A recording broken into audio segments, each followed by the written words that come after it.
በተደጋጋሚ ብየዋለሁ። ኦሮሞ ኦሮሞ የሚሉ ሰዎች፣ አማራ አማራ የሚሉ ሰዎች እመኑኝ፣ ከፈለጋችሁ ፈትሹ። አንዲት ኤሌመንተሪ ስኩል ለሰፈራቸው ይሰሩ አይደሉም። ዛሬ አይደለም ስልጣን ኖሯቸው፣ ዛሬ አይደለም በሰላሙ ጊዜ፣ አንድ ቀን አስበውት አያውቁም። ችግር ሲመጣ ነው ያ ስም የሚነሳው። ሁሉም ሰው ነው፣ ሁሉም ኢትዮጵያዊ ነው፣ በጋራ እንኑር የሚለው ቦታ የለውም። በዚህ ዘመን በሃይማኖት ውስጥ በዘር ውስጥ የተደበቀ ፖለቲካ ካልሆነ በስተቀር እኛ የምናስበው አቃፊው ሁሉን ይዞ የሚሄደው ፖለቲካ ኮንስቲትዩንሲ የለውም፣ ረጂ የለውም። መልካም አስተዳደርና ሌብነትን ከማንሳት በፊት ፓርቲ በሚመለከት ፓርቲ የጠራ ከሆነ የጠራ አመለካከት ካለው አንድ ከሆነ ሐሳቡ ብዙ ጉዳይ ይፈታል። ለዚያ ነው ሁሌ ስልጠና ሁሌ ውይይት የምናደርግበት ምክንያት በማስተማር ከተፈታ በሚል ነው። ሰዎች ወደ ፓርቲ የሚጠጉት ወደ እምነት የሚጠጉት ወደ ዘር የሚጠጉት ለጥቅም ስለሆነ ጥቅማቸው የማይከበር ከመሰላቸው እንደ ጅብ የቆሰለውን የራሳቸውን ገላ ይበሉታል። ጥቅም ነው። በተደጋጋሚ ነግሬያቸዋለሁ። አሁንም እኔ በኩራት ነግራቸዋለሁ። ከኢትዮጵያ እኔ አንድ ብር አልሰርቅም። አውቀዋለሁ። እሱ አልሰርቅም፣ የለሁበትም። ሌላውም ሰው እንደዛ መሆን አለበት። መስረቅ የለብንም። የሚሰረቅ ሀገር አይደለም። ከማን ይሰረቃል? ይህንን እንደ ሞኝነት እንዳለማወቅ የሚያስቡ ሰዎች አሉ። የውስጣችን ባለሀብቶች ውጭ ካሉት ባለሀብት ጋር ሆነው ያምሱናል። ታስታውሱ ከሆነ ዓመት ገደማ ነው ሌብነትን እንታገል ብለን ኮሚቴ ያልነው። ከዛ በኋላ እኮ እሳት ነው የሆነው። እሳት። ሌብነት ማለት አካውንት ሊበረበር ነው፣ መሬት ሊበረበር ነው፣ በሚስት በልጅ በአጎት ሊበረበር ነው። ይሄ ደግሞ ብዙ ሰው ይነካል። ከዚህ ሳንወጣ የጀመረው ጦርነቱ ቀጠለ። እስካሁን እንደምታዩት ነው። እኛም ብዙ ሞከርን፣ ብዙ ያዝን፣ ብዙ አሰርን፣ አልጨረስነውም።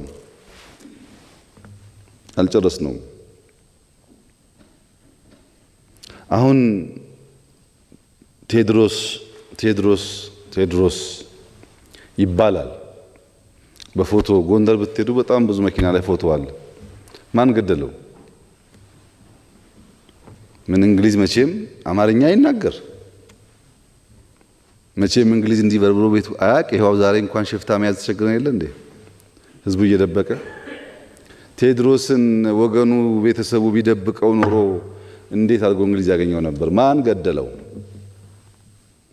አሁን ከሞተ በኋላ ዝም ብለን ብንል ዋጋ የለውም እኮ። እያለ ምን ረዳ ነው? ምን አደረግን? ከሱ ጋር ቆመን። ሲሞትስ እንዴት ሞተ? አሁን ሚኒሊክ ይባላል። በታሪክ እንደምታውቁት አጼ ሚኒሊክ ሞተው 7 ዓመት እኮ ህዝቡ አያውቅም። በአዝማሪ ነው የጠፉ ምናምን የሚባል እንጂ ህዝቡ አያውቅም፣ አልተነገረውም። ዛሬ እኛ እንዲህ የምንወዳቸው ንጉሥ 7 ዓመት ሙሉ ሞተው እንዴት ተደበቀ? እንዴት ተደበቀ? 7 ቀን እኮ አይደለም፣ 7 ዓመት በጣም ረጅም ጊዜ ነው። አሁን ካለፈ በኋላ የምናደርገው ዋጋ የለውም። ያን አብረን ቆመን ረድተን ጊዜያቸው ካለፈ በኋላ አለፈ። ተመልሰው ምንም ማድረግ አይችሉም። ታሪክ ነው። በአማራ ክልል ከዚህ ቀደም አንስቼዋለሁ። በአማራ ታሪክ አጼ ቴዎድሮስም አጼ ሚኒሊክም ያረጋን ያክል የህዝብ ቁጥር ያለው አማራ መርተው አያውቁም። አሁን ያለው አማራ እኮ በብዙ እጥፍ ትልቅ ነው። ያኔ ከነበረው ኢትዮጵያ ይበልጣል። ሀብቱም ትምህርቱም ብዛቱም ዛሬ ይበልጣል። ባነሰ ህዝብና ሀብት የተሰራውን ገድል እያነሳን በበዛው ህዝብና ዕውቀትና ሀብት ምንም ነገር ማንሰራ ከሆነ ምን ዋጋ አለው? ያ ገድል የሚነሳው የተሻለ የምንሰራበት ከሆነ ነው። ዛሬ እንዲሁ ከሆነ ዋጋ የለውም። ይህንን ቅድም በተነሳው አግባብ በእኛ ውስጥ በሺህ የሚቆጠር ሰው እያወረድን እያባረርን እየሞከርን ያለ ነው። እናንተም ግን እርዱን። ምክንያቱም ነፃነትን ለነፃነት መታገልና ነፃነትን ማስተዳደር ለየቅል ነው። የኢትዮጵያ ሕዝብ ጥቃት አይወድም። የትኛውም ሰፈር ያለው ሰው ጥቃት ስለማይወድ በእንጉርጉሮ በዘፈን በግጥም ይቆጣል፣ ይሞታል ለነፃ ለመሆን። ነፃ ከሆነ በኋላ ግን የያዘውን ወረዳ የያዘውን ዞን አክብሮ አያስተዳድርም። ለዲሞክራሲ ይታገላል፣ አፋኝ ይሆናል። ሌብነት አለው ይታገላል፣ አንደኛ ሌባ ይሆናል። ነፃ ከሆነ በኋላ ማስተዳደር ይቸገራል። አሁን የአማራን ክልል ብቻ ሳይሆን ሌላም ቦታ ያሉ ረባሾች እንኳን ስልጣን ይዘው ስልጣን ሳይዙ የሚያግቱ፣ ስልጣን ሳይዙ የሚዘርፉ፣ ስልጣን ሳይዙ 20-30 ሚሊዮን በአካውንታቸው ያለ ሰዎች ሀብት ላይ ቢቀመጡ ምንድነው የሚያደርጉት? እና ፖለቲካችን በጣም ብዙ ችግር ያለበት ነው። እኛ ያለ መለወጥ እየተጋን ነው። ካገዛችሁን መፍትሄ ያገኛል። የወሰንና የሕገ መንግስት ጉዳይም በውይይት ካደረግነው መፍትሄ ያገኛል። መፍትሄው ግን በውይይት መሆን አለበት፣ በንግግር መሆን አለበት የሚለውን ሁላችንም ብናስብ፣ ብንቀበል፣ ብናምን መልካም ነው። መፈናቀል በሚመለከት ብዙዎቻችሁ አንስታችኋል። መፈናቀል ተገቢ አይደለም። ሰዎች ከሞቀቂያቸው ቤታቸው ወጥተው በካምፕ እየኖሩ ለማኝ መሆን የለባቸውም። ወለጋ ውስጥ የተፈናቀሉ በጣም ሰፊ ሰዎች አሉ። ነገር ግን በቅርቡ በስራ አስፈጻሚ እስቲ ከኦሮሚያ የተፈናቀሉ ሰዎች ቤታቸውን፣ ሰፈራቸውን ለዩና ይመለሱ፣ የኦሮሚያ ክልልም ፌዴራልም ባለው አቅም ደግፎ ይቋቋሙ። አሁን ወንድሜ እንዳነሳው ኮሚቴ አዋቅረው ሄደው አይተው ህዝቡን እንቀበላለን፣ ፍላጎት አለን፣ ይምጡ አለ። አምጡ ተባሉ። ሊያመጡ ሄደው እነዛ ካምፕ ውስጥ ያሉ ሰዎች ለፖለቲካ ንግድ የሚጠቀሙባቸው ሰዎች ከለከሏቸው። ይሄ እውነት ነው። ካምፕ የተቀመጠው ጎጃምም ሰሜን ሸዋም ያለው ሰው ይመለስ። ይመለስ ማለት አልጋ በአልጋ ነው ማለት አይደለም። ከህዝቡ ከወንድሞቹ ጋር ያለውን ችግር ተጋፍጦ ይኑር። መፍትሄው ይህ ብቻ ነው። የትግራይም አማራ ይመለስ፣ የአማራውም ኦሮሚያ ይመለስ፣ የኦሮሚያውም ከመጣበት ይመለስ፣ ባለበት ይኑር በቂ ቦታ ስላለን ቦታ አንሶን ሰርተናል ለምንባላው እኛ ወደ ስልጣን ስንመጣ ኢትዮጵያ የምታርሰው መሬት አጠቃላይ 15.9 አካባቢ ሚሊዮን ሄክታር ነበር። ዛሬ 23 ሚሊዮን ደርሰን ገና በጣም ብዙ ያልተነካ ቦታ አለ። ብንሰራ ለሌላ የሚተርፍ ሀብት አለን። አንሶን አይደለም። በዚህ አግባብ ቢታይ ያሉባልታው ምናምኑ ትንሽ እያራራቀን እንዳይሄድ ስለሰጋው ነው። ሃይማኖትን በሚመለከት ብዙ የሃይማኖት አባቶች እዚህ አሉ። እኔ 0.1% ሙስሊምን፣ ኦርቶዶክስን፣ ፕሮቴስታንትን፣ ካቶሊክን በመንግስት ፖሊሲ፣ በመንግስት እውቅና፣ በመንግስት እቅድ 0.1% እንኳን መጉዳት ለመጉዳት አስበናል ብዬ ለደቂቃ አይጸጽተኝም። ለምሳሌ ኦርቶዶክስን ብንወስድ ከኔ በላይ ኦርቶዶክስን ያከበረ ያስታረቀ ካርታ የሰጠ የለም። የኦርቶዶክስ አባቶች ብዙ ቀርቤ ለማገዝ ሞክሬያለሁ። እዛ ውስጥ ፖለቲካ ዘር ሲቀላቀል ደግሞ የሚያጠፋው ጥፋት አለ። እሱን ትልቅ ተቋም ናት። በውስጧ በጣም ብዙ ሰዎች አሉ፣ የሚያውቁ ሰዎች አሉ። ፈትሸው ሃይማኖት የሚያስደፍረውን አትንካ፣ ፖለቲከኛውን ደግሞ እረፍ፣ ከፈለክ እዛው ሂድ ብሎ መለየት ያስፈልጋል። ይሄ የኦርቶዶክስ ጉዳይ ነው። ኦርቶዶክስን መንካት፣ ኦርቶዶክስን መጉዳት የሚያስብ መንግስት ካለ ግን መንግስት መሆን አይችልም። ግማሽ አካሉን ጎድቶ ራሱን በጥብጦ ራሱን ረብሾ ልማት የሚያስብ መንግስት አይኖርም። በሙስሊሙም እንደዛ ነው፣ በጴንጤውም እንደዛ ነው። ብዙ አጭበርባሪ ጴንጤ አለ፣ ብዙ አጭበርባሪ ሙስሊም አለ፣ ብዙ አጭበርባሪ ኦርቶዶክስ አለ። ሰው ስለሆነ ነው። ያ መሸፈኛ መደበቂያው ነው። ሰውየው ግን የራሱ ባህሪ ስለሆነ ያ ባህሪውን ይዞ እነዚያን ጠቃሚ ተቋማት ያቆሽሻል።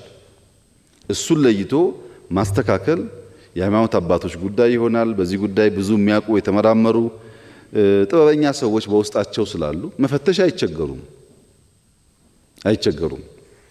እና ሃይማኖት በሚመለከት ኦርቶዶክስ ከዚህ ቀደም ብየዋለሁ፣ አሁን ደግሞ አለው ለኢትዮጵያ ጌጥ ናት፣ ውበት ናት። ምንም ያጎደለችው ነገር የለም። እስላም ጌጥ ነው፣ ውበት ነው። ተከባብረው ያላቸውን ነገር እያወጡ ቢሄዱ ኢትዮጵያን ሞር ውብ ያደርጓታል እንጂ በደል የለውም፣ ጥፋት የለውም። እዚህም እዚያም የሚያስደንቁ አባቶች አሉ፣ የሚጸልዩ ስጋቸውን የሚቀጡ ለእውነት የቆሙ ሰዎች አሉ። እዚህም እዚያም የሚቀጥፉ ሰዎች አሉ። ወደፊት ህግ እያወጣን ነው። ህግ እናወጣለን። ሃይማኖትና መንግስት ተለያይተው ስራቸውን ይሰራሉ። በቅርቡ ህጉ እንደሚጸድቅ ተስፋ ይደረጋል። ያኔ ሁሉም በህግ ይሰራል። አሁን ተቀላቅሏል። ያልተቀላቀለ ጉድ የለም። እንደዛ አይቻልም። በእስላም ውስጥ ሆኖ በእስላም ተቋም ውስጥ ሆኖ ፖለቲካ ማራመድ ትክክል አይደለም። ያ ግለሰብ ፖለቲካ ካሰበ ችግር የለበትም። እምነቱን በግል እየተከተለ ፖለቲካውን ደግሞ ከፓርቲ ጋር ማራመድ ይችላል። እንዲያ ካልሆነ በስተቀረ ይበልጥ ጥፋት ስለሚያመጣ እኛም በዚህ አግባብ ብናየው፣ መንግስትም እንደ መንግስት እንዲሰራ ብንፈቅድ ለሁላችን ይጠቅማል። መሰረተ ልማት በሚመለከት እውነት ነው ገና በጣም ብዙ ነገር ይቀራል። ዋግን ሄጄ ነበር። እህቴ እንዳለችው ነው። የሚገርም ታሪክ አለ፣ ጀግኖች አሉ። ግን ያሳዝናል፣ አልተሰራም ስራ። እሷ ዘነጋችው እንጂ እኔ ሲሄድ መብራት የለንም ጨለማንን ብለው ከሌላ ክልል ነው ጄኔሬተር ጭኜ የወሰድኩላቸው። ለ6 ወር 8 ወር ዓመት አላቅም መብራት የገባው ከሌላ ቦታ ሄዶላቸው። እሱ ረስታዋለች። እሷ መንገድ ነው የምትጠይቀው። ግን ትክክለኛ ጥያቄ ነው። ዋግም ጎንደርም እውነት ነው ችግር አለ። ባህር ዳርም ችግር አለ። ዘንባባውን አትመልከቱ። ገባ ስትሉ ባህር ዳርም በጣም ብዙ ችግር አለ። እዚህ አዲስ አበባም ያለው ድህነት እንዳይመስላችሁ። ድህነት በጣም የተንሰራፋበት ሀገር ነው። ያ ሳይበቃን ደግሞ ትንሽ የነቃን ትንሽ የተማርን ትንሽ ገንዘብ ያየን ደግሞ ሰርቀን መደበቁን እንጂ መልሰን ልማቱን ወደ ህዝብ አንወስድም። በዚህ ምክንያት ሰዎች ይቸገራሉ። ይህን ተጠበቀ ሆኖ እኔ አማራ ክልል መጀመሪያ ሲሄድ በኋላም ስወያይ የተነሳው ጥያቄ የልማት ጥያቄ ነው። አንዳንዱ በጣም ትክክለኛ ጥያቄ፣ አንዳንዱ ደግሞ ለማደግ ካለ ፍላጎት ጋር የሚያያዝ ጥያቄ። ለምሳሌ ኢንዱስትሪያል ፓርክ 4 ኢንዱስትሪያል ፓርክ ያለው ክልል አማራ ክልል ብቻ ነው። አንድም ክልል 4 ኢንዱስትሪያል ፓርክ የለውም። አግሮ ሲጨመር 5። ማንም የአማራ ክልል ተወካይ ግን ኢንዱስትሪያል ፓርክ እንኳን እኛ ሻልን እንላለን አይልም። አምጣ ነው። መንገድ ባለፈው አንስቻለሁ። 3000 ምናምን ኪሎ ሜትር ነው የጀመርነው። ሁሉ አላለቀም፣ የጀመርነው ብዙዎቹ አልቀዋል።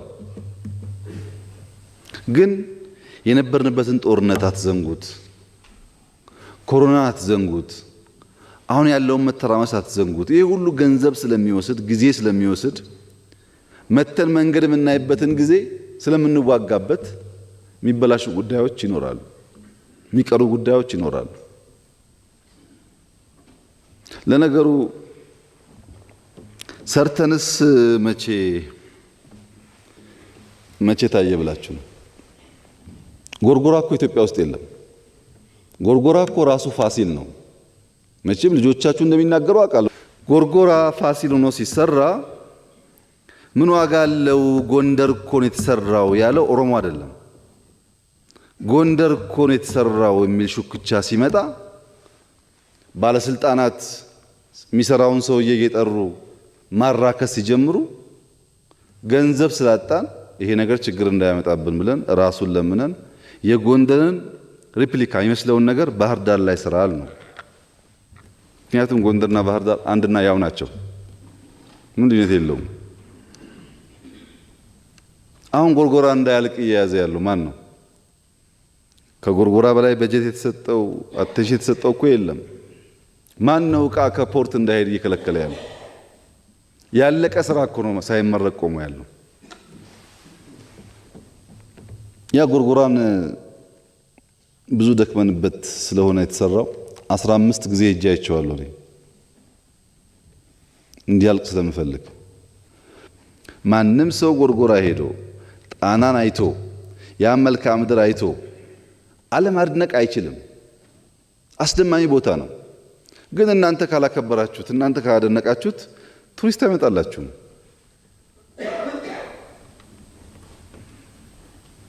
ፋሲል እንዴት ቀረ አለች እህቴ። ፋሲል እኮ እኔ ጎንደር መጣው ካቢኔ ጋርና የጎንደር ሽማግሌዎች እራት ጋበዙኝ። አንተ ያለ ፋሲል ፈረሰ እኮ ምን ትጠብቃለህ አሉኝ። ሽማግሌዎች ጠይቀዋል ብዬ መጥቼ ተመካክረን መጽሐፍ ሽጬ የመጽሐፉን ሽያጭ ፋሲል ይገንባበት ብዬ ለፕሬዝዳንቱ በሚዲያ ዓለም እያየ አስረክቤ ትንሽ ዘጌት ሲልብኝ ፈራሁና ሌላ ገንዘብ ፈልጌ ኮንትራክተር ወስጄ ራሴ ሄጄ አይቼ አስጀመርኩ። ኮንትራክተር ከገባ በኋላ ሊያቆሽሹብን ነው፣ ሊያበላሹብን ነው፣ ሊያጠፉብን ነው ብለው ተናገሩ፣ ሰበኩ። አይሰራም ብለው አስቆሙት። ይሄው ወርቁ እኮ አለ። እኔ መቼም በግድ መጥቼ ፋሲል አስገድጄ አልሰራም። ጠየቃችሁኝ፣ ለስራ ብዬ መጣው። አይቻልም አላችሁኝ፣ እሺ ብዬ ቁጭ አልኩ። የሚኒልክን ቤተ መንግስት ካደስን፣ የሥላሴን ካደስን የፋሲል የማይታደስበት ምንም ምክንያት የለም። የአባቱን እኮ ሰራንለት። ጎርጎራ እኮ ፋሲል ነው። ምክንያት የለንም የማይሰራበት እንጂ እኛም ቢብለን አይደለም። ገንዘብ እኮ የግል ነው። መጽሐፍ እኮ የግል ገንዘብ ነው። ግን ይገባዋል ፋሲል፣ ጎንደርም ይገባዋል። እና በእኛም ቦታ ሆናችሁ ብታዩ ጥሩ ነው። እና ልማት ቴሌኮሙኒኬሽን በእርግጠኝነት ብነግራችሁ በእርግጠኝነት ከመቶ ያላነሱ ቀበሌዎች ኔትወርክ ገብቶላቸዋል። ከ400 በላይ ኪሎ ሜትር በላይ ፋይበር ተዘግቷል። አማራ ክልል አዲስ ዛሬ 16.5 ሚሊዮን ሰው በአማራ ክልል ሞባይል አለው። ብዙን የሰራ ነው። ይበቃል? አይበቃም። ገና ብዙ ስራ ይጠበቅብናል። ምንም የተውነው ጉዳይ ግን አይደለም። መብራት 131 ቀበሌ አግኝቷል ባለፉት 5 ዓመታት። ድሮ መብራት አይቶ የማያውቅ አካባቢ ማለት ነው። ይቆራረጣል፣ ሽቦ ተቆርጦ ይሸጣል፣ ጠዋት መጥቶ ከሰዓት ይጠፋል። እውነት ነው። እሱ ሁሉ ደባው ሴራው እውነት ነው። በፓርክ በመንገድ በቱሪዝም ጉዳይ የላሊበላ የፋሲል የጎርጎራ አሁን ደግሞ የሐይቅ አማራ ክልል በጣም ብዙ ታሪክ ማንም ሰው እንኳን ሌላው ሰው ራሱ አማራ ነኝ ባዩ ተምሮ የማይጨርሰው ታሪክ አለ። ቢሰራ በየቦታው ቢሰራ ብንማር እንደ ሀገርም ሀብት ነው፣ ለአማራም ሀብት ነው፣ ለአፍሪካም ሀብት ነው። ፒኮክ አይታችኋል እዚህ በረንዳ ላይ እና ፒኮኩ የተሰራው አንዳንዱ ሃይማኖት ጋር ያያይዘዋል፣ አንዳንዱ ብቻ አላቅም ያያይዙታል። የሚኒሊክ ዋናው ቢሮ ውስጥ ይኸው እዚሁ ግቢ 2 ፒኮክ ያኔ በጣውላ በቅስ ሰርተው አሉ እዛ። እሱን አመተን እዚህ ያስቀመጥ ነው። ከሚኒሊክ መኝታ ቤት ፊት ለፊት ያለው የአባመላ የሀብቴ አባመላ መኝታ ፊት ለፊት ያለው እሳቸው ቤት ዙሪያው በሙሉ ፒኮክ ነው ስዕሉ። ሂዱና ይዩት። ይሄ እኔ ግቢ አይደለም፣ እኔ አልሰራሁትም። የቆሸውን ያጸዳሁት ግን መጀመሪያ ሲሰራውም ከነበረው ጊዜ አስበልጬ ነው። ጥያቄ የለውም እሱ። ከታደሰ በኋላ ታሪክ እንማርበታለን። በቱሪዝም በጣም ሀብት ነው፣ ሳይበላሽ ይቀጥላል። ያን በማቆሸሽና በማዋረድ ክብር አይገኝም። አላማው ግን እያንዳንዱ ዲዛይን ከራሱ ከሐሳቡ ከጽሁፉ ከቤቱ የመጣ እንጂ ምንም የለጠፍነው ጉዳይ የለም። ካላመናችሁ ስትወጡ ለምሳ ሄዱና እዩት። ሲሚንቶ ፋብሪካ አማራ ክልል የለም ማለች እህቴ። ትልቁ ሲሚንቶ ፋብሪካ ኢትዮጵያ የምታመርተውን ሲሚንቶ 50% የሚያመርተው ሰሜን ሸዋ የዛሬ ወር ገደማ ይመረቃል። በጣም ትልቁ እሱ ነው። በጣም ብዙ ብር አውጥተን ደግፈን፣ በጣም ብርቱ ሰው ነው ሰውየውም። ተጠናቋል። አሁን በቅርቡ ይመረቃልና አማራ ክልል በሲሚንቶ ሊያማ አይችልም ማለት ነው። ይሄ በለውጥ የተሰራ ስራ ነው። የአዊ ዞን ጋር የተነሳው እና ዋግ አካባቢ የተነሳው ጉዳይ ልማቱን በሚመለከት እኔ ከአዊ ዞን ለመጣሁ ወንድሜ ባለችኝ ትንሽ እውቀት መመስከር የምፈልገው እናንተ ጋር ያለው የመንገድ ችግር ጎንደርም አለ። እናንተ ጋር ያለው ሆስፒታል ችግር ጎንደርም አለ። ልማት በሚመለከት ሌላ ቦታ ተመክቶት እናንተ ብቻ የከፋችሁ እንዳይመስልህ። እናንተ ጋር ያለው መልካም አስተዳደር ችግር ጎንደርም አለ። እናንተ ጋር ያለው የጠቀስካችሁ ችግሮች በሙሉ አዲስ አበባም አለ፣ ጅማም አለ፣ ጎንደርም አለ። ለብቻ ለእናንተ የሆነ ነገር አድርጋ አትሰበው። እንደዛ አይደለም። የዋግ ያው የጀግንነቱ እንዳለችው ነው። በጣም ብዙ ጀግና አለበት። አሁንም ብዙ ትልቅ ስራ የሚሰሩ ጀግኖች አሉ። ግን ያው ጀግንነት በልማትም መገለጽ አለበት። ዋግ ጀግና ከሆነ አልምቶ ያሳየን። ያንቺ አያት ቅድመ አያት ምናምኖች እኮ እነዛ የምታውቂያቸውን ዓለም ላይ ዛሬ እንኳን የሌለ ቤተክርስቲያን ሰርተዋል። በምን ሰሩ? ብር ፌደራል መንግስት በጊቶላቸው ይሰሩት እንዴ? ያንን ጀግንነት ነው የምፈልገው ዋግ ላይ ነው። ያን ሸለቆ ሰርቶ ከቸርች የሚያገናኘው ጠንካራው ህዝብ የት አለ ነው ጥያቄው። አባቶች ጀግኖች ናቸው እኮ በዚህና በዚህ ሰርተው ተሸክመው የሰሩትን ነገር በጠገንኛ ለምን ለምናለን? ሌላ ማናቀውን ለምን መኪናን ለምን አናቀው? ትራክተርን ለምን በበሬ ማረስን ግን እንዴት ለምናለን? እና ጀግኖች ያልሻቸውን ሰብሰብ አድርገሽ ልማት ስሩ። በጦርነት ብቻ ጀግንነት አይሰራም። አርበኝነት በልማትም በሰላምም መሆን አለበት ብለሽ መንገድ አለብሽ። እኔም ነግራቸዋለሁ። ነገር ግን ዋግ በጣም ታሪክ ጠገብ ስለሆነ የአማራና ትግራይ ህዝብን የሚያስተሳስር ድልድይ ስለሆነ በአንዳንድ ነገር ማገዝ በጣም ጥሩ ነው። ይህንን የአማራ ክልል አመራሮችም በደንብ ከልባቸው ወስደው ማድረግ አለባቸው። ዋግ ላይ ከተሰበረ ድልድዩ ብዙ ነገር ነው የሚበላሸው። ያ እንዳይሆን በትብብር እንሰራለን። እስካሁን ያልሽው ትክክል ነው። ወደፊት አቅም በፈቀደ መጠን ሰላም ስናገኝ እየጎበኘን የሚጎል እየሞላ እንሄዳለን። ግን ዋግም ይገርምሻል፣ ባለቤቴ መጀመሪያ ሃይስኩል የሰራችው እዛ ነው። ተሞክሯል። ግን ከህዝቡ ደህንነትና ችግር አንጻር የተሰራው ስራ በጣም ገና ነው። አስፋልቱም በዩ ሆስፒታሉም በዩ ሌሎችም ጉዳዮች ገና ናቸው። ደረጃ በደረጃ በነካጃችን እየሰራ እንደምንሄድ ተስፋ አደርጋለሁ። ማዳበሪያን ልክ ነው፣ አምና ችግር ነበር። ግን ችግሩን ከኛ ጋር ብቻ አታያይዙት። የራሻና ዩክሬን ጦርነት ብዙ ነገር ነው ያበላሸው። ኮንትራት የገባንባቸው የዘገዩብን ጉዳዮች አሉ። ዘንድሮም እንደው ፈጣሪ ረድቶን ነው እንጂ ዘግይተን ቢሆን ኖሮ አሁን ቀይ ባህር እንደምታዩት ስለሆነ ችግር ነበር። መርከቦቻችን እየመጡ አይደለም አሁን። ግን እኛ አምና ችግር ስለነበረ ወዲያው ኮንትራት ፈጽመን አብዛኛው ገብቷል፣ የቀረውም እየገባ ነው ያለው። ይሄ ችግር ደግሞ ትንሽ ረገብ ካለ የተሻለ እንደሚሆን ተስፋ አደርጋለሁ። ግን ማወቅ ያለባችሁ ነገር የፌዴራል መንግስት 20 ቢሊዮን ብር ከመንግስት በጀት ማዳበሪያን ደጉሞን የገዛ ነው። ማዳበሪያ እኛ እናመርትም፣ በገዛንበት ዋጋም አንሸጥም። 20 ቢሊዮን ደጉመናል። መሀል ላይ ማዳበሪያን የሚደልሉ የሚሸጡ ኮንትሮባንድ የሚያደርጉ ሰዎች ደግሞ እንግዲህ ምን ያክል ሀገር ጥፋት እንደሆነ ገብቷቸው ከዚያ ተግባር እንደሚመለሱ ተስፋ አደርጋለሁ። ጥሩ ነገር አይደለም፣ ግን መንግስት እየሞከረ ነው ያለው። ወደፊትም ያለን ፍላጎት ለማምረት ነው። ህዳሴን የሚያክል ትልቅ ስብራት ባይኖርብን ኖሮ እንሰራው ነበር። ህዳሴ ግን በጣም ብዙ ብር የሚፈልግ በጣም ትልቅ ስራ ስለሆነ አብዛኛውን ሪሶርስ ስለወሰደብን ማዳበሪያ ፋብሪካ አልጀመርንም እንጂ ወደፊት በሀገር ውስጥ መስራት እናስባለን። እሱ ነው መፍትሄ የሚያመጣው። ከውጭ እያመጣን ብዙ የሚያዋጣ አይደለም። ያ እስኪሆን ድረስ ግን ትንሽ መታገስ ይኖርብናል። ፍርድ ቤት ችግር አለ፣ እውነት ነው። አመራር ተቀያይሯል፣ ሪፎርም እየሞከሩ ነው። አሁንም ችግር አለ። ለውጥ የመጡባቸው አካባቢዎችም አሉ። በቀጣይም ተባብረን ከነሱ ጋር እንሰራለን። ችግሩ ግን አለ፣ እነሱ ጋርም አለ፣ እኛ ጋርም አለ። ፖለቲካ ስልጣን በሚመለከት አዲስ አበባ ላይ ከለውጥ በኋላ 100% እርግጠኛ ሆኜ የምነግራችሁ ነገር የአማራ ተወላጆች ባለፉት 5 ዓመታት አዲስ አበባ ላይ ያላቸውን ስልጣን ባለፉት 30 ዓመታት ኖሯቸው አያውቅም። የፈለገ ሰው ተደራጅቶ ያጣራ።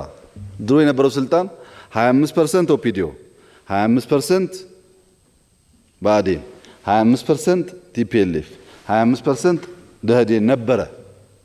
የፈለገ ቢያብጥ ስልጣኑ 25% ብቻ ነበር በአዲስ አበባ ላይ የአማራ ድርሻ። ዛሬ ግን ካላጋነንኩት 33 እስከ 35% ስልጣን አለው። ከምክትል ጠቅላይ ሚኒስትር ጀምሮ ደህንነት፣ መከላከያ፣ ውጭ ጉዳይ፣ አየር መንገድ በቃ ተቋማት የሚባል በሙሉ ድሮ ለአማራ ብዙም ያልተፈቀዱ አካባቢዎች አሁን በሩ ክፍት ነው። እኛ የምንፈልገው አማራ ነኝ እያለ ኦሮሞ ነኝ እያለ የሚያጭበረብረውን ሳይሆን ከልቡ ኢትዮጵያዊ ሆኖ ለአማራውም ለኦሮሞም ለወላይታውም የሚሰራ ሰው ማየት ነው። እንደዛ እስከሆነ ድረስ ሁሉም ስልጣን ክፍት ነው። ይሄ ስልጣን ለግለሰቦች ተለይቶ የተሰጠ አይደለም። ቅድም ወንድሜ እንዳለው በምርጫ ነው የሰጣችሁን፣ በምርጫ ውሰዱት። ስትፈልጉ ከኛ የተሻለ ካገኛችሁ ምረጡ፣ ችግር የለም። ደግሞ ታዩታላችሁ። በምርጫ ህዝቡ ሲወስን እንዴት እንደምናከብር ጊዜው ሲወጣ ታዩታላችሁ። በአፈሙዝ ግን በፍጹም እኛ ወታደሮች ነን፣ የአድዋ አርበኞች ልጆች ነን። ሰው በጉልበት ሊያሸማቅቀን አይችልም። ማንም ቢሆን በሰላማዊ መንገድና በምርጫ ከሆነ ግን ህዝብ የወሰነበትን ነገር ለሰከንድም አናቅማማም፣ እንቀበላለን። አማራ ክልል ውስጥ ግጭት ሲፈጠር አማራ ክልል ገና ከውጊያ ወጥቶ አመት እንኳን ሳይሞላው መኪና ማቃጠል፣ አምቡላንስ ማቃጠል ይሄ ትክክል አይደለም። አማራ ክልል ኢሹ ካለው በእንደዚህ መንገድ ተነጋግረን የምንችለውን መልሰን የማንችለውን ባካችሁ ይቅር በሉን ብለን አልፋለን። ምን ያገዳድለናል? ትክክል አይደለም እሱ። ለዚህ ነው የግጭቱ ጉዳይ ከባድ የሚሆነውና እርስዎ ከፈለጉ በአንድ ጊዜ ይፈቱታል፣ ችግር የለውም ላልሹ እህቴ፣ እንደዛ ግን አይደለም። እንደዛ ፍላጎቶች አሉ። በውስጥ ያለው ብቻ ሳይሆን ከውጭ እኮ የሚገዛ አለ፣ የሚገፋ አለ። የተከፈላቸው ሰዎች ናቸው እኮ መቀየር አይችሉም። ዝም ብሎ ማድፈጥ ይችላሉ እንጂ መቀየር አይችሉም። የኛ ፍላጎት ሸኔ በአማራ ክልል ያለውም ሸኔ በኦሮሚያ ያለውም ሸኔ ህዝብ ከማገት፣ ከመግደል፣ ከመጥለፍ፣ ከመዝረፍ ወጥቶ በሰላማዊ መንገድ ተነጋግሮ ትጥቁን አስቀምጦ ምርጫ ተወዳድሮ በሐሳብ አሸንፎ እነሱ እዚህ መጥተው እኛ እዛ ብንቀመጥ ምንም ችግር የለብንም። እና በአማራ ክልል ተደጋጋሚ ጥሪ ያቀርበናል። አሁንም ክቡር ፕሬዝዳንት፣ ክቡር ምክትል ጠቅላይ ሚኒስትር እባካችሁን በሰላማዊ መንገድ ገብቶ መነጋገር የሚፈልግ ሰው ካለ ይሄ ሁሉ የሃይማኖት አባት ምን ይሰራል? ጎንደር ያለው ሃይማኖት አባት ጎንደር ያለውን፣ ጎጃም ያለው ጎጃም ያለውን፣ ወሎ ያለው ወሎ ያለውን፣ ወለጋ ያለው ወለጋ ያለው ያስገባ፣ እንነጋገርና እንወያይና በእኛ አቅም ይመለስ ነገር ካለ መልሰን፣ የማይመለስ ካለ ደግሞ ለህዝቡ በሚሰማው መንገድ በዚህ ጊዜ ይመለሳል ብለን እንፈተዋለን። ስልጣንም ከሆነ 2 ዓመት ከሆነ ምርጫ ደርሷል፣ ብዙ አያጣላም። እስከዛ በደንብ ተደራጅቶ መመረጥ ነው እና ሰላም እኛ ስለማንፈልግ አይደለም። በየሰፈሩ አምጡና አወያዩና ይቅርታ ብለን ካሳም ካስፈለገ ካሳ ከፍለን እንታረቅ፣ እንስማማ፣ ችግር የለብኝም፣ ደስ ይለኛል። ሰላም ነው የምንፈልገው። እንደዚያም ካላደረገ አማራ ለጥቃት ይጋለጣል። እዚህ ሰፈሩ ስንንጎዳጎድ ችግር ያጋጥመናል እና በውስጣችን ያለውን ጉዳይ ብንፈታ ጥሩ ነው። የኑሮ ውድነቱ፣ መልካም አስተዳደሩ፣ ፋብሪካው፣ የስራ እድሉ ምላሽ እያገኘ የሚሄደው መንግስት ፋታ አግኝቶ በተሟላ አቅም ስራ መስራት ሲችል፣ ስራ ካልሰራን ኑሮ ማስቸገሩ አይቀርም። አሁን ለምሳሌ ስንዴ ዘንድሮ አማራ ክልል 250,000 ሄክታር ነው ያቀድነው በበጋ ስንዴ። እስከ ባለፈው ወር የነበረኝ ሪፖርት 100,000 አይሞላም የታረሰው። ኦሮሚያ ክልል 2.5 ሚሊዮን የታቀደው ሄክታር ብዙ ጥፍ ይበልጣል። ባይዘው አሁን ኦሮሚያ ክልል ስንዴ አምርቶ አማራ ክልል ስንዴ ሲቸገር የአብይ ችግር ነው ካላችሁ ትክክል አይደለም። እኔ እኮ አምርቶ እያልኩ ነው። ምርጥ ዘሩን፣ ትራክተሩን፣ ገንዘቡን ለሁሉም እኩል ነው ማገዘው። እሺ ብሎ የሰራ ያተርፋል፣ ምን ዋጋ አለው ያለው ይከስራል። የሃይማኖት አባቶች እኮ በስፒከር የሚያስተምሩት ለሁሉ ነው። ሁሉ እኩል አይጾም፣ ሁሉ እኩል አይጸልይ፣ ሁሉ እኩል አይከተልም። ይመጣል፣ ቸርች ይመጣል፣ መስጊድ ይመጣል፣ ይሰማል፣ እኩል አይከተልም። ለዚህ እኮ ነው በኋላ የሚከፈለው ሚንዳ እንደየሰው ስራ የሚባለው። እና በዚህ ተለይቶ ሳይሆን ሰዎች ሰምቶ ለመከተል ባላቸው ሁኔታ የሚመጣ ስለሆነ አማራ ክልል የመጨረሻ ምክሬ ይሄ መንግስት የሚያመጣውን ችግር ለመከላከልና ለማለፍ ስራ እየሰራን ከተማችን እያሳመርን ሰላማችን የጠበቅን አይረባም መንግስት ብለን በካራችን እናባረው፣ ችግር የለውም። ስራ እያበላሸን እያፈረስን ግን አይሆን። ካገዛችሁን እኛ በንጹህ ልብ አገራችንን ወደን ማገልገል እንፈልጋለን። ምንም የተደበቀ አጀንዳ የለንም። የአማረች ኢትዮጵያን ብቻ ማየት የምንፈልገው በንግግራችን፣ በጽሁፋችን፣ በስራችን አንድ ቀን ተዛንፈን አናውቅም። መደመር ላይ ያነበቡት ነገር መሬት ላይ ያዩታል። አድዋ የሚያዩት እንዳለ መጽሐፉ ነው። ምንም ቤተ መንግስት ያለው እሱ ነው። ንግግራችንም ስራችንም ንጹህ ነው። ምንዳችንም ከፈጣሪያችን ነው። የተለየ ፍላጎት የለንም። ከተቻለ ኢትዮጵያ ከተወሰነ ዓመት በኋላ ለጅቡቲ፣ ለሱዳን፣ ለኬንያ መርዳት ብትችል እሱ ነው እኛ የምንፈልገው። እንኳን እርስ በርሳችን ግን ወሬ ስትሰሙ እናንተ ለምሳሌ አድዋ ላይ ሊሆን ይችላል በሆነ ምክንያት ወሬ ስትሰሙ እንዳለ ያው ወሬ ከምታምኑ ቆይ ላጣራ እስቲ ሊየው ብላችሁ ካላመዛዘናችሁ በስተቀረ እኛ ወሬ እየሰማን ለዛ ምላሽ የሰጠን መቼ እንሰራለን? ልንሰራ እኮ አንችልም። እንዳያችሁት ነው። መንገድ የለም፣ ድልድይ የለም፣ ብዙ ችግር ነው ያለው። ሰው ደግሞ ሁሉም እኩል አይሰራም። ቅድም ብላችሁታል። ከኛ የሚጠበቀው ስራ እየሰሩ ማሳየት ነው። ንግግርን በንግግር መሻር አይቻልም። ስራ ፈቶች እንደፈለጉ ይናገራሉ። እኛ እንደፈለግን መናገር አንችልም። እና ከናንተ የምፈልገው ባካችሁን ስትሰሙ አጣሩ። ይክፋም ይልማም መንግስት ነው። አግዙት፣ አግዙ፣ አብራችሁ ቁሙ። በጎደለ እየተመካከርን የተወያየን እየሞላን እንሂድ። የሸፈቱ የወጡትን እንመልሳቸው። ሰው መግደል መዝረፍ የትም አያደርስም። እና መከራችሁ የሚመለስ ሰው ካለ በመመለስ የሃይማኖት አባቶች፣ የሀገር ሽማግሌዎች፣ ወጣቶችም እርዱን። የምንፈልገው እሱን ነው። እኛ ሰላም እንፈልጋለን። አማራ ክልል ጥይት አያስፈልግም፣ ትራክተር ነው የሚያስፈልገው። በጣም ብዙ ደግሞ ስራ አለን እዛ የምንሰራቸው እና ተባብረን አብረን ብንሰራ ጥሩ ነው። መንገድ፣ መብራት፣ ስልክ፣ ጤና፣ ትምህርት በሚመለከት በሪፖርት በጣም ብዙ ነገር አለኝ መናገር የምችለው ግን ገና ስለሆነ ከጓደኞቻችን ጋር ተመካክረን አቅም በፈቀደ መጠን ለመመለስ ጥረት እናደርጋለን። ባለፈው እንዳነሳውላችሁ እኛ የተቀበልነው መንግስት በዕዳ የተፈቀ መንግስት ነው። ዕዳ በዕዳ ነው። ደሞዝ መክፈል አይችልም። ባለፉት 5 ዓመታት 9.9 ቢሊዮን ዶላር ከፍተናል። እኛ ዕዳ ምን ማለት ነው? 2 ህዳሴ ይሰራ ነበር። 2 ህዳሴ አንድም